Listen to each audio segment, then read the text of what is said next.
Hello, welcome to let's shine.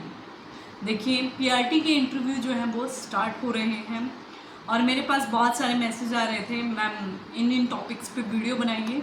देखिए, मैं अभी थोड़ा ऑफिशियल वर्क से बाहर हूँ, तो मैं डेमो तो नहीं बना रही हूँ, बट हाँ, मैं आपको थोड़ा सजेशन दे रही हूँ कि किस तरीके से आपको इंटरव्यू को फेस करना है। सबसे बड़ी बात इंटरव्यू में क्या है? Anybody will guess? क्या है सबसे बड़ी बात? बात है आपका कॉन्फिडेंस। अगर आपके पास कॉन्फिडेंस है तो कुछ भी हो जाए, आपका इंटरव्यू ठीक ठाक चला जाएगा, है ना। बट अगर आपका कॉन्फिडेंस बिल्कुल ही डाउन है तो आप तो जाते ही हाथ पैर फूल जाएंगे, आपके जो आता जाता होगा वो भी भूल जाओगे, है ना। तो इसीलिए अपने अंदर कॉन्फिडेंस रखिए। वो कैसे आएगा? आप जो है, जो भी टॉपिक आपने तैयार किया है उसका मिरर के सामने प्रैक्टिस कीजिए। ठीक है, मिरर के सामने खड़े हो जाइए और उसकी प्रैक्टिस कीजिए।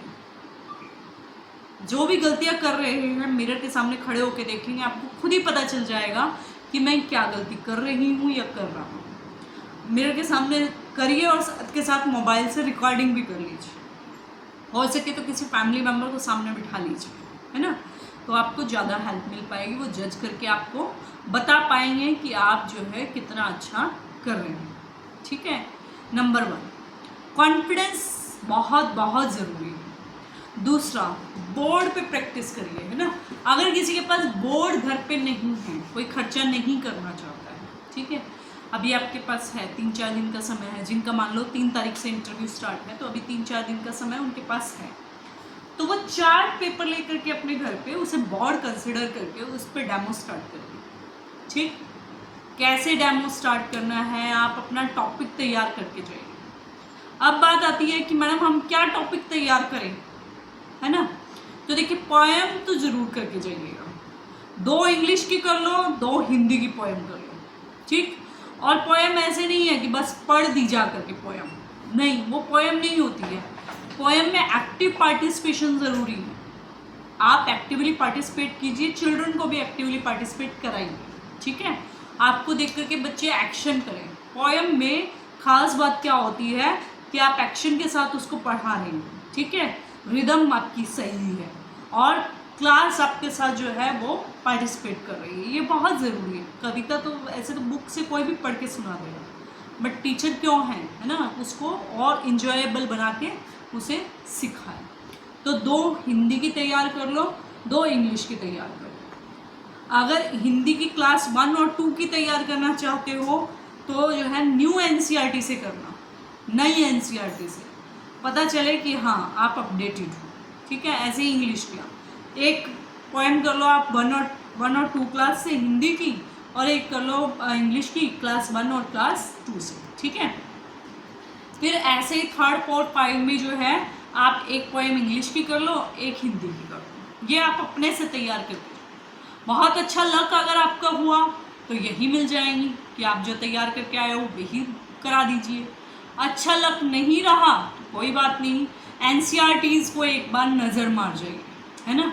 सारी एनसीईआरटीज़ में एक बार नज़र मार लीजिए, ज़्यादा समय नहीं लगता है। मैंने जब सीटेट की तैयारी की थी प्राइमरी की, तो मैंने भी ऐसे ही किया था, बुक्स पे नज़र मारी थी कहाँ क्या क्या है ना।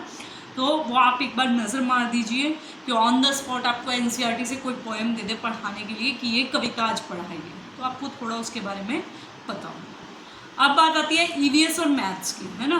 मैथ्स में गलती से भी ऐसा टॉपिक मत ले लेना जो सब उठाएं, कोई यूनिक सा टॉपिक लेना। ठीक है, ऐसे ही ईवीएस में कोई ऐसा टॉपिक लीजिएगा जो तीनों क्लासेस में चल सके, 3rd 4th 5th, है ना।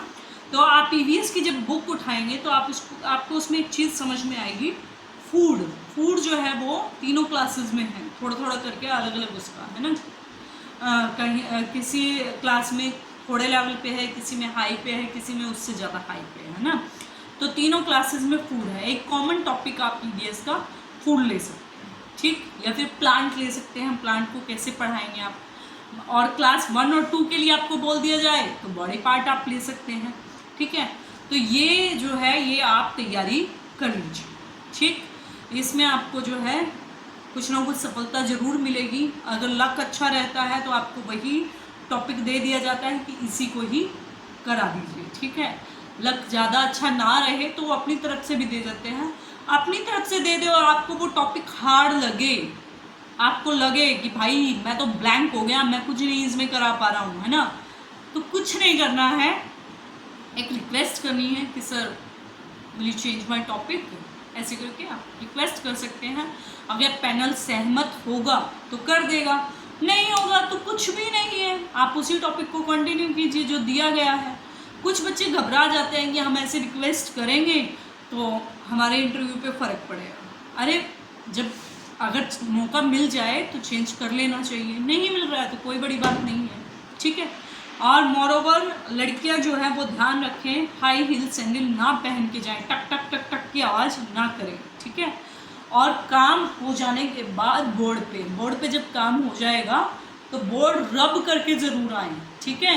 एक एक चीज़ आपकी स्टार्टिंग से लास्ट तक नोटिस होती है, बोर्ड रब करके ज़रूर आएँ, ठीक। और बोर्ड पे खड़े होने का एंगल आपका इस तरीके से होना चाहिए कि पीछे से बच्चों को दिखाई दे, क्योंकि अक्सर क्लास में बच्चे जो हैं वो चिल्लाते हैं ma'am side please, ma'am side please, है ना, तो वो चीज़ नहीं होनी चाहिए। आप जो है एंगल इस तरीके से लीजिए अपना बोर्ड पे कि पीछे से बच्चों को वो दिखाई दे। आई होप सभी को मेरी बात समझ आई होगी, तो all the best for your interview. अगर किसी को कोई भी डाउट है तो मेरे टेलीग्राम चैनल पर आकर मुझसे पूछ सकता है, अपनी क्वेरी ले सकता है। Thank you so much.